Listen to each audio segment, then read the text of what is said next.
Kemudian untuk selanjutnya, bagaimana sih kalau misalnya kita mau membentuk kalimat dalam passive voice di bahasa Inggris? Kalau misalnya dalam bahasa Indonesia kan tinggal diubah aja ya kata kerjanya menjadi di atau ter seperti itu. Tetapi kalau misalnya dalam bahasa Inggris kita ada rule atau aturan yang harus kita ikuti begitu.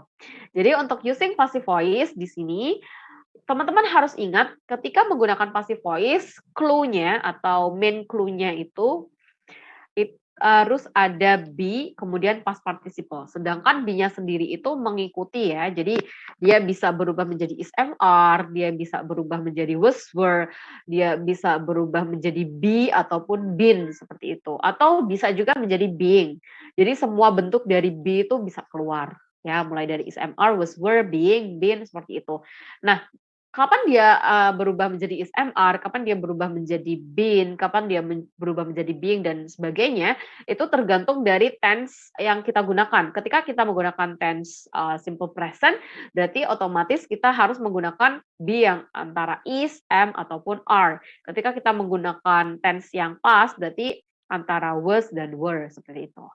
Oke, jadi langsung saja kita masuk ke dalam contohnya biar teman-teman bisa ada gambaran bagaimana penggunaan passive voice dengan menggunakan be plus past participle itu.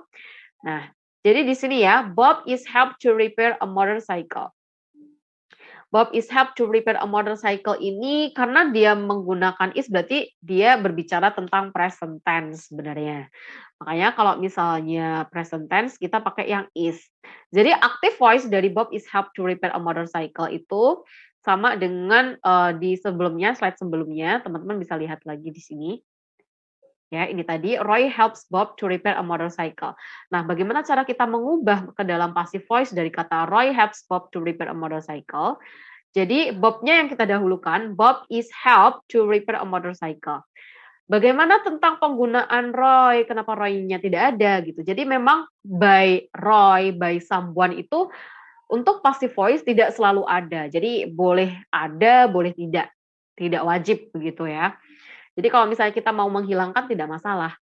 Seperti itu. Bob is helped to repair a motorcycle. Jadi ada Bob di sini sebagai subjek, kemudian ingat passive voice kita harus ada be-nya. Jadi kita pakai be karena dia tadi present tense ya dari kata Roy helps Bob.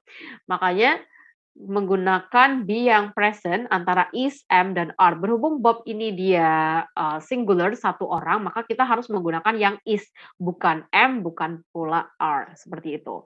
Kemudian harus ada past participle atau teman-teman juga bisa